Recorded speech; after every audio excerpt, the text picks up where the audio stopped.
تحولات تاجیکستان و جهان را از استودیوی مرکزی رادیو آزادی پیشنهاد شما میکنیم. من شعله گلخوجت در خدمتتون هستم. سلام. نخست مرور داریم به سرخط موضوع برنامه امروز 14 فوریه. از بازداشت متهمان به تروریسم تا قضیه نیلوفر رجب و وزارت کارهای داخلی فعالیت سالانه وزارت را خلاصه کرد. از حکومت درخواست شده است مهلت ثبت سیمکортҳо را دراز کند. ساکنان باور دارند این پیشنهاد قبول می شود. خو اینا باید مهلتش را دراز کنند. خیلی نشد همون از سیمکارت از بحر سیمکارت گذشتیم، لازم هم نیست. و در روزی عاشقان در تاجیکستان نیز دلداده ها به هم دیگر تحفه میدهند و از عشق و محبت میگویند. من شما دوست دارم. Могу на турецком, ben seni seviyorum. Могу на узбекском, мен sizni sevaman.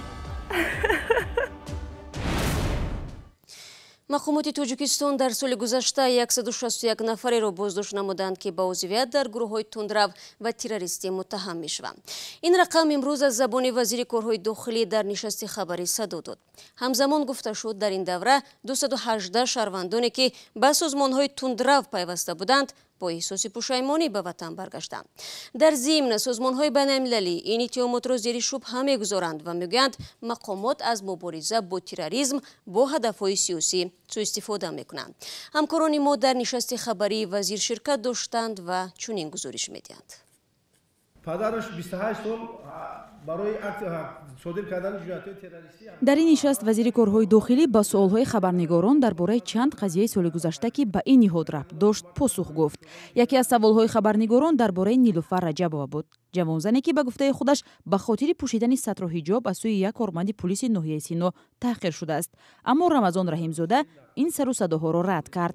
تمام ساختارهای دولتی سنجش کردند. این نفر نسبت کارمندان تحقیر کردگی майдавобошӣ карда суд қарорша баровард, ҷарима кард. یعنی нуқтамон суд дигар ягон ҳаракати кирдори ҷиноятӣ аз тарафи кормандон муайян нашуда аст. мавзӯи дигаре ки миёни хабарнигорон ва раҳбарияти вазорати корҳои дохилӣ ба баҳс кашида шуд ҷинояткорӣ дар миёни ноболиғон буд. ба иттилои вазир соли гузашта дар байни ҷавонон ва ноболиғон бештар аз 6000 ҷиноят содир шудааст. чанд моҳи охир мақомот пайваста аз мусодираи силоҳи сард аз ҷавонон хабар медиҳанд. новаста гузарондани чораҳои оперативӣ ҷустуҷӯӣ ва пешгиркунандаву тағриботӣ дар ин давра аз тарафи ноболиғон 873 ҷиноят ва аз тарафи ҷавонон бошад 5255 ҷиноят ба қайд гирифта шудааст. рамазон раҳимзода аз ҳамкории мардум бо полис дар ошкор кардани ҷиноятҳо ситоиш кард. ба гуфтаи ӯ маҳз ба ин хотир аз 22000 ҷинояти содир шуда дар соли гузашта бештар аз 85% онҳо ошкор шудааст. ҳарчанд дар ин нишаст оморҳои зиёд пешниҳод шуд, аммо вазир на ба ҳамаи суолҳои хабарнигорон посух гуфт. سروینازی روح‌الله گزارش میداد. ضمناً وزیر کارهای داخلی تاجیکستان از افزایش پنجشوی هب یا خود تبلیت‌های اکستازی میان جوانان اظهار نگرانی کرد. با گفته رمضان رحیم‌زاده این نوع مواد مخدر صنعی اساساً در طربخانه و مرکزهای دلخوشی استفاده می‌شوند.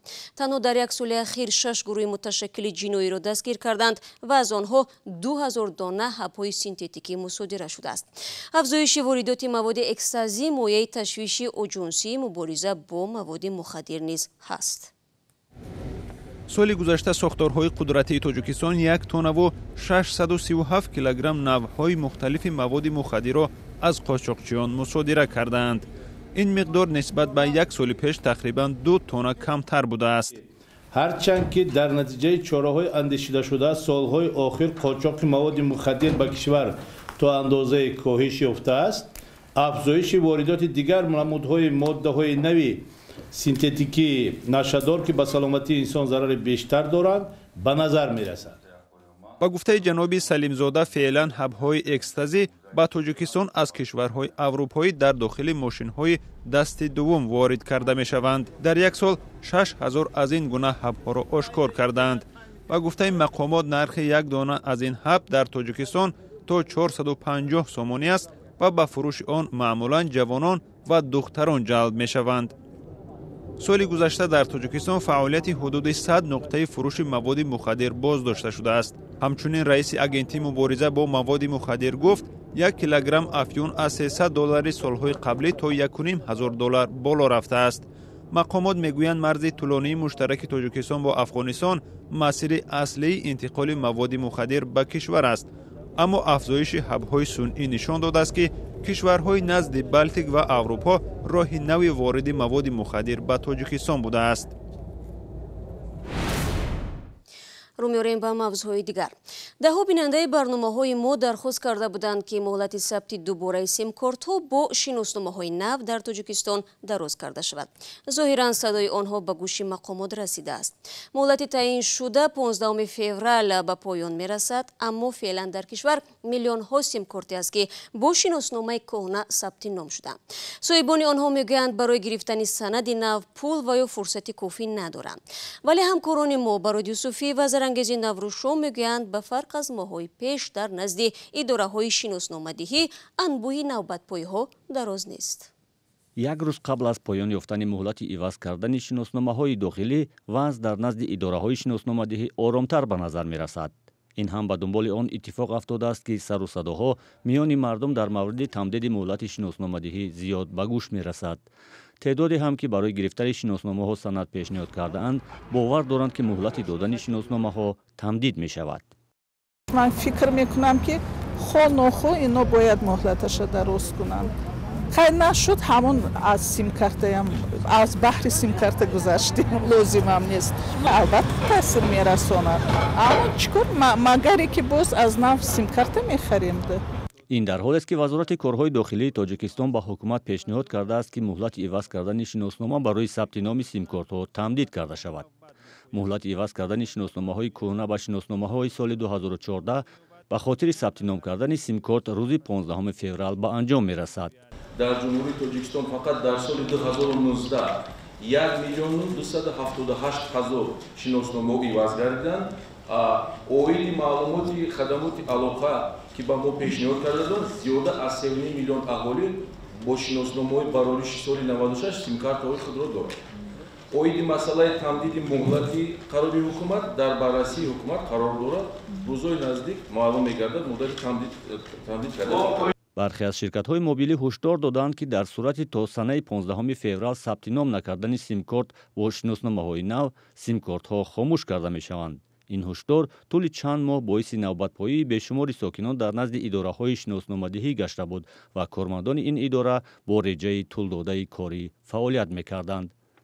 یا 20 روز شد سپردگی ما که اومدن پرسیدن که گفت که سپرد از تیار نشده 3 روز پس بیاد بعد میگیریم. نوبت بود؟ رای درون چرت. تصمیم با شناسنامه نو ثبت نام کردن سیمکارت‌ها ماه فوریه سال گذشته بر اساس یک قرار حکومت شروع شد. این تصمیم در سال گذشته انبوه زیادی آدمان را در نزد اداره‌های شناسنامه‌دهی جمع آورد و انتقادهای زیادی را در پی داشت. برای عوض کردن شناسنامه $10 یا نزدیک 100 سومانی ضرور است.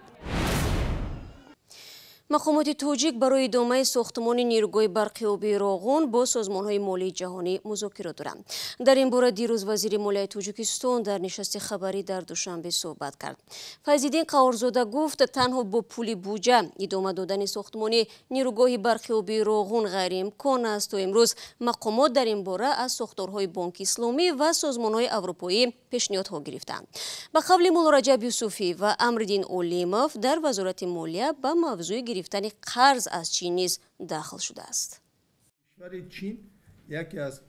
در این نشست گفته شد تاجیکستان در 3 سال آینده نقشه گرفتن قرض از چین را ندارد. نصف قرض فعلی کشور از چین است. کارشناسان بارها از پیامد این قرض که اکنون بیشتر از $1 میلیارد است بانگ اضطراب زدند. وزیر مالیه تاجیکستان میگوید این پیشگویی ها اساس واقعی ندارند. خب امروز کارشناسان خیلی عقیده‌های زیاد دارند و ما نمیتوانیم که پابندی مثلا فکر یک یا مثلا نفرای شویم که یا که ما مثلا سیاست مالیاتی خودمون رو پابندی چقدر که شما گفتین خب بیانیه یک کارشناس اقتصادی کنیم. این پاسخ وزیر مالیه به نظر محقق آمریکایی سم پارکر است که گفته بود قرضهای زیاد تاجیکستان را پایبند چین میکند. اگر تاجیکستان به این راه ادامه دادن گیرد برای اقتصاد کشور واقعا ضرر می شود. ما گفته می توانیم که دوام دادن این راه چی معنی دارد. محتوای این سازشنامه ها دادن کانها یا ذخیره های مینرالی که تاجیکستان دارد می باشد.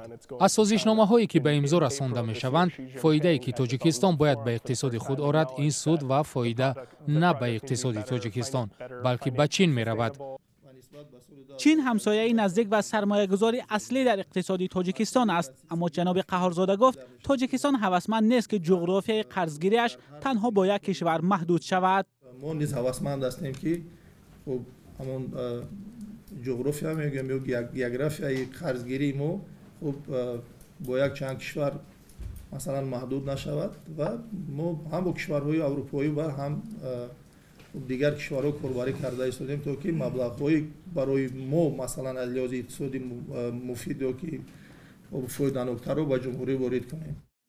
با گفته مقامات تاجیک کشور فعلا در سمت برگرداندن قرضهای چین مشکل جدی ندارد. منتقدان اما میگویند تاجیکستان باید شرایط سرمایه‌گذاری برای همه کشورها را فراهم کند تا کشور وابسته سرمایه چین نشود. حکومت شهر بختر نیت دارد مجسمه باباجان غفورов یکی از قهرمانان ملی کشور را از مرکز شهر بردارد. مقامات بر این نظرند که هیکل به طلبات جوابگو نیست. هیکل مؤلف توجیکان 23 سال پیش ساخته شده و در مرکز شهر بختر جای داده شده است. هیکل از کدام حساب پسند نآمده است؟ در گزارش ارزوی کریم میفهمیم که آن را شادمانی یتیم تقدیم میکند. این مجسمه باباجان غفورов را قرار است به زودی از مرکز شهر بختر بردارند. خلاصه کردند که پیکره فرسوده شده و هم به قهرمان تاجیکستان چندان مانند نبوده است. پیش خودم وظیفه گذاشتم که در مد اول در حالت پیدا گردیدن مبلغ اینا ما با پورگی اثری نو میکنیم چون فرسوده شده است. شهردار بختر نگفت که بعد از تخریب مجسمه کی دوباره ساخته می شود. شاهدان میگویند سال 1997 مجسمه و هم گلگشت به طور دست جمعی ساخته شده است. مؤلف مجسمه را عزت‌الله ظاهرov سابق شهردار بختر میدانند. وقتی بازبین بود بعد همینجا چون حشر کاری جلو شده بود دام هیکل. قامت کوتاه چهره دیگر و جثه پهن ایرادهایی بودند که سبب تخریب و از نو ساختن مجسمه شده است. پروپورسیا کمتر گم شدگی. همینا رستوراسیون کرده ساز میکنیم گفته نقشه بگرفتگی بود عزت‌الله نتونستیم کردن. در گذشته نیز بحث ها سر مانند نبودن مجسمه ها به چهره قهرمان به میان آمده بود. از جمله در پی این بحث ها مجسمه واسع از نو ساخته شد ولی بحث ها خاتمه نیافتند. ایراد این بود که اسب واسع بیشتر به خر مانند بوده است. آنهایی که همین لحظه به برنامه اخباری آزادی پیوستند یادآور میشوم که ما درباره نشست خبری وزارت کارهای داخلی گزارش دادیم. همچنین از احتمال تمدید مهلت سبتی دوباره سیمکортҳо و عاید وضع قاچاق مواد مخدر گفتیم. بعد یک آگاهی گزارش‌های دیگر رو پیشنهاد شما خواهیم کرد. با ما بمانید.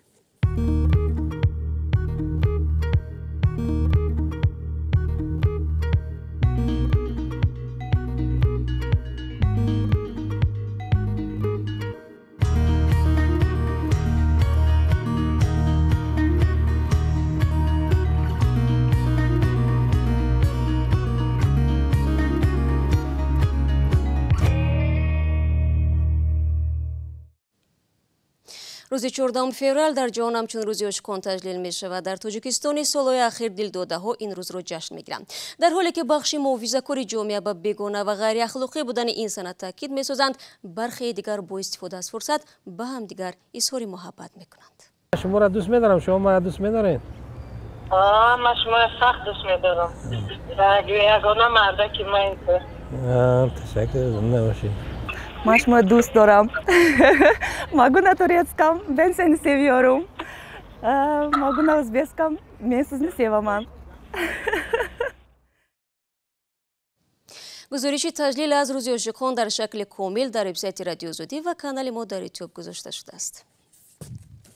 ман дар навбати худ таманно мекунам ки ҳеҷ яке аз мо шумо барои ибрози муҳаббат ва гуфтани ҳарфи хубе рӯзи хосро мунтазир нашавем. ҳар рӯз ошиқи ҳамдигар ва зиндагӣ бошеду албатта бо радиои озодӣ буданро фаромӯш накунед. мо ҳамаи шуморо дӯст медорем. рӯзатон бахайр.